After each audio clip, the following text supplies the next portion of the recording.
Hello दोस्तों, welcome to my YouTube channel Jalendra info. आज की वीडियो में हम बात करेंगे नीट 2022 के बारे में, यानी कि पिछले सालों से कुछ जो नई अपडेट आया वो आपको बताएंगे और जो पूरी जानकारी है नीट के बारे में इस वीडियो में आपको सारी डिटेल इन्फॉर्मेशन पता चलेगी। यानी कि इस 5-7 मिनट की वीडियो से ही आपको सारी डिटेल इन्फॉर्मेशन पता चल जाएगी नीट के बारे में, यानी कि नीट एग्ज़ाम क्या है, कौन कंडक्ट करवाता है और इसके अलावा जो जो इम्पोर्टेंट इन्फॉर्मेशन है दोस्तों आपको मिलेगी बीच में और एंड तक आपको सारी डिटेल इन्फॉर्मेशन मिल जाएगी। सो दोस्तों इस वीडियो को एंड तक देखिए ताकि आपके सारे डाउट क्लियर हो जाए नीट जो एग्ज़ाम है उससे रिलेटेड। और दोस्तों आप हमारे चैनल पर पहली बार आए हैं तो चैनल को सब्सक्राइब करना बिल्कुल ना भूलें और बेल नोटिफिकेशन को ऑन कर दें, जिससे कि हमारे आने वाली हर एक वीडियो का नोटिफिकेशन आपको मिलेगा सबसे पहले। सो दोस्तों हमारे साथ में जुड़े रहे और हमारे साथ में ऐसे ही सपोर्ट बनाए रखें।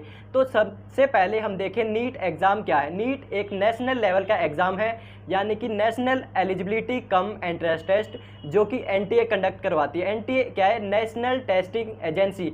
ये एक ऐसी एजेंसी है जो कि नीट एग्ज़ाम कंडक्ट करवाती है। इसके अलावा भी काफ़ी एग्ज़ाम है जो कि एनटीए कंडक्ट करवाती है। और बाकी इन्फॉर्मेशन की बात की जाए तो दोस्तों जो ये नीट एग्ज़ाम है वो टोटल 13 लैंग्वेज का मीडियम है, यानी कि अगर हिंदी नहीं आती है तो आपको इंग्लिश आती है, जैसे कि उर्दू आती है, पंजाबी है, मलयालम है, ऐसे मतलब टोटल 13 लैंग्वेज हैं जिसका कि आपको ऑप्शन मिलता है आप अगर पेपर में चाहते हैं। यानी कि आपको अगर हिंदी लैंग्वेज नहीं आती है तो आप इंग्लिश लैंग्वेज चूज़ कर सकते हो। इसके अलावा उर्दू है, उड़िया है, बंगाली है, असमी है, कन्नड़ है, मलयालम, तमिल और तेलुगु, ऐसी मतलब टोटल 13 लैंग्वेज है जिसका कि आपको ऑप्शन मिल जाता है।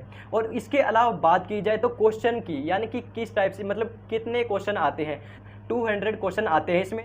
और दोस्तों इसमें क्वेश्चन का भी सिस्टम चेंज किया गया है, जैसे कि 4 सब्जेक्ट है, फिजिक्स, केमिस्ट्री, बायोलॉजी में 2 है, बॉटनी एंड जूलॉजी। तो फिजिक्स मतलब इनमें क्या है, 2-2 सेक्शन बना दिए, सेक्शन ए, सेक्शन बी, चारों में। जैसे फिजिक्स का सेक्शन ए है उसमें 35 क्वेश्चन पूछे जाएंगे और जो कि 35 आपको कंप्लीट करने पड़ेंगे, अगर आपको नहीं आते कोई बात नहीं। और सेक्शन बी की बात करें तो सेक्शन बी में जैसे 15 क्वेश्चन होते हैं, 15 में से आपको 10 क्वेश्चन अटैम्प्ट करने होते हैं। अगर आप 11 क्वेश्चन अटैम्प्ट करते हैं तो वो टोटल 10 जो क्वेश्चन होते हैं वहाँ तक ही चेक होते हैं, बाद के क्वेश्चन छोड़ दिए जाते हैं। ऐसे ही है केमिस्ट्री में, ऐसे ही है बायो में, यानी कि बॉटनी एंड जूलॉजी में। सेक्शन ए में 35 क्वेश्चन, उसके बाद में सेक्शन बी में 15 क्वेश्चन। हर एक में जो 15 क्वेश्चन है आपको 5% मतलब 5 क्वेश्चन का ऑप्शन मिल जाता है आपको, मतलब 15 क्वेश्चन में से 10 क्वेश्चन आपको करने होते हैं। अगर आप 15 के 15 कर देता है तो उसका कोई फ़ायदा नहीं है, आपके जो शुरू के 10 क्वेश्चन हैं वही चेक होते हैं सिस्टम में। तो दोस्तों ये तो होगी कुछ क्वेश्चन की बात। और इसके अलावा बात की जाए तो जो नीट एग्ज़ाम है, अगर दोस्तों आपको डॉक्टर बनना है तो जितने भी स्टूडेंट्स हैं जो डॉक्टर बनना चाहते हैं तो वो इसी एग्ज़ाम के थ्रू बन सकते हैं। यानी कि जो नीट एग्ज़ाम है, national eligibility cum entrance test, इसके थ्रू ही आप दोस्तों डॉक्टर बन सकते हो, चाहे वो एमबीबीएस का डॉक्टर हो, चाहे बीएमएस, बीडीएस, बीएचएमएस, या फिर आप वेटनरी डॉक्टर बनना चाहते हैं तो भी नीट एग्ज़ाम के थ्रू आप बन सकते हैं। और दोस्तों अब हम देखेंगे अगर आप दोस्तों इस एग्ज़ाम को क्वालिफाई कर लेते हैं तो आप किन किन कोर्स के लिए एलिजिबल हो जाते हैं। यानी कि दोस्तों अगर आप इस एग्ज़ाम को क्वालिफाई कर लेते हैं तो आप MBBS, BDS, BMS, BUMS, BHMS और BSMS, BNYS, BSc nursing, bachelor of veterinary science, दोस्तों जितने भी 9 कोर्स हैं इनके ऊपर हमने डेडिकेटेड प्रॉपर वीडियो बना रखी है। दोस्तों आपने उस प्लेलिस्ट को नहीं देखा है तो उस प्लेलिस्ट को ज़रूर देखें, जिसका लिंक मैं डिस्क्रिप्शन में भी डाल दूंगा। आपको हर एक कोर्स के बारे में प्रॉपर डिटेल इन्फॉर्मेशन मिलेगी। यानी कि जैसे एमबीबीएस कोर्स है, इसके बारे में हमने प्रॉपर डिटेल इन्फॉर्मेशन दे रखी है। उसमें क्या बेसिक इन्फॉर्मेशन है, कैसे आप एडमिशन ले सकते हो, क्या क्या एम्प्लॉयमेंट एरियाज़ मिलते हैं आपको, यानी कि आपने एमबीबीएस कोर्स कंप्लीट कर लिया उसके बाद में क्या एम्प्लॉयमेंट एरियाज़ हैं, क्या सैलरी पैकेज आपको मिलेगा, किस जॉब में क्या सैलरी पैकेज मिलेगा। और इसके अलावा जितने भी ये टोटल 8-9 कोर्स हैं उसके ऊपर हमने स्पेशल स्कोप से रिलेटेड बना रखा है। यानी कि आप अगर एमबीबीएस कोर्स कर लेते हैं तो उसके बाद में आप क्या क्या कर सकते हैं, क्या फर्दर स्टडी कर सकते हैं, कौन कौन सी जॉब आपको मिलेगी, क्या सैलरी पैकेज मिलेगा। दोनों प्लेलिस्ट का लिंक मैं डिस्क्रिप्शन में डाल दूंगा। तो दोस्तों उन वीडियो को भी ज़रूर देखें जिससे कि आपके हर एक कोर्स के कंप्लीट इन्फॉर्मेशन मिल पाए दोस्तों आपको। और दोस्तों अगर आपने अभी तक इस वीडियो को लाइक नहीं किया है तो वीडियो को ज़रूर लाइक करें और ऐसे ही हमारे साथ में सपोर्ट बनाए रखें और ऐसे ही हमें मोटिवेट करते रहें। और दोस्तों इसके बाद में बात की जाए एलिजिबिलिटी की, तो एलिजिबिलिटी में बेसिक 3 ही पॉइंट है।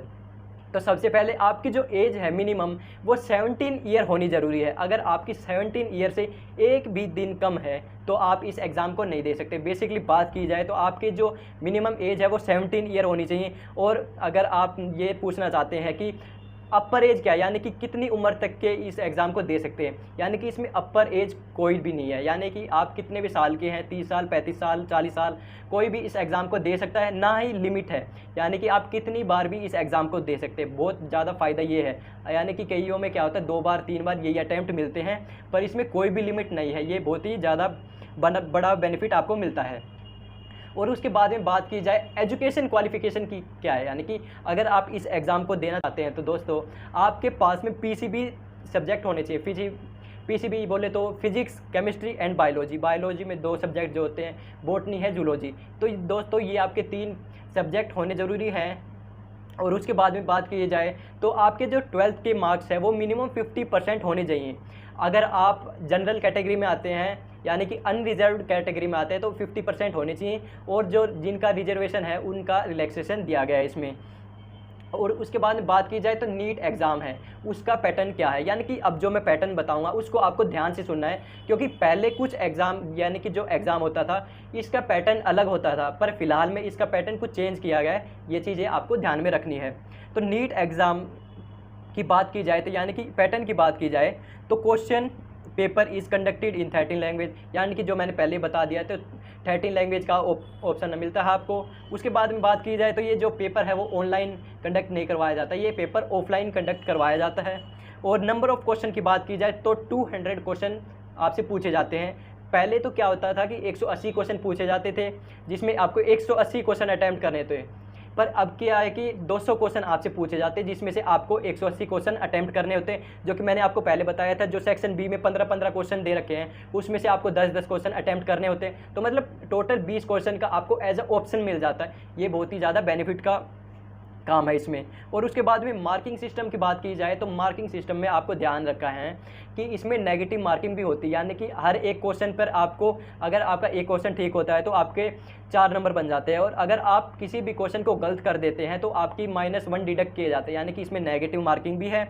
और टोटल जो नंबर की बात की जाए तो दोस्तों टोटल 720 मार्क्स का पेपर होता है, जो कि मैंने आपको बताया है। 200 क्वेश्चन आते हैं जिसमें से आपको 180 करने होते हैं। टोटल 720 मार्क्स का पेपर होता है। और टाइम ड्यूरेशन की बात की जाए तो 200 मिनट मिलती है आपको, यानी कि आप मान सकते हैं कि एक क्वेश्चन के लिए आपको 1 मिनट दी जा रही है। तो पहले क्या होता था कि 1-2 साल पहले की मतलब आपको 180 क्वेश्चन करने होते थे और 180 मिनट मिलती थी, यानी कि 3 घंटे का टाइम आपको दिया जाता था। पर अभी क्या है कि आपको 3 घंटे 20 मिनट का टाइम दिया जाता है, यानी कि 20 मिनट आपकी बढ़ा दी गई है। तो ये भी बहुत ज़्यादा फ़ायदेमंद है, यानी कि ये एक नई अपडेट आया है, यानी कि अभी से है। पहले तो क्या होता था 3 ही घंटे मिलते थे आपको। तो दोस्तों ये तो आपको मिल गई पूरी डिटेल इन्फॉर्मेशन नीट के बारे में। सो दोस्तों आपका अभी भी कोई डाउट रह जाता है नीट एग्ज़ाम से रिलेटेड तो दोस्तों आप कमेंट बॉक्स में पूछ सकते हैं। और दोस्तों आपको अगर इस वीडियो से आपकी लाइफ में मेरे थ्रू वैल्यू ऐड हुई है तो आप दोस्तों इस वीडियो को लाइक ज़रूर करें और अपने दोस्तों के साथ में शेयर करें इस वीडियो को, ताकि आपके दोस्तों को भी कंप्लीट इन्फॉर्मेशन मिल पाए नीट एग्ज़ाम से रिलेटेड। और दोस्तों आपको किसी भी टॉपिक से रिलेटेड कोई भी वीडियो चाहिए है, चाहे वो मेडिकल का टॉपिक हो, चाहे नॉन मेडिकल का, चाहे आर्ट्स का, चाहे कॉमर्स का, आप किसी भी टॉपिक पर वीडियो चाहते हैं तो आप कमेंट बॉक्स में अपना सजेशन डाल सकते हैं, जिस पर हम आने वाले टाइम में आपके लिए वीडियो प्रोवाइड कराएंगे। तो दोस्तों अब अगर आपने अभी तक हमारे चैनल को सब्सक्राइब नहीं किया है तो चैनल को सब्सक्राइब कर लें। और दोस्तों एक बात और बताता हूँ मैं आपको, अगर आपने अभी तक हमारा जो इंस्टाग्राम पेज है वो ज्वाइन नहीं किया है तो ज़रूर ज्वाइन करें, जहाँ पर हम आपके एक एक डाउट को अच्छे तरीके से क्लियर करते हैं।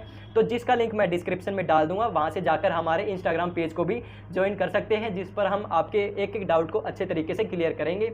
सो दोस्तों मिलेंगे अगली वीडियो में एक नए टॉपिक के साथ में, तब तक के लिए बाय बाय, नमस्ते, जय हिंद।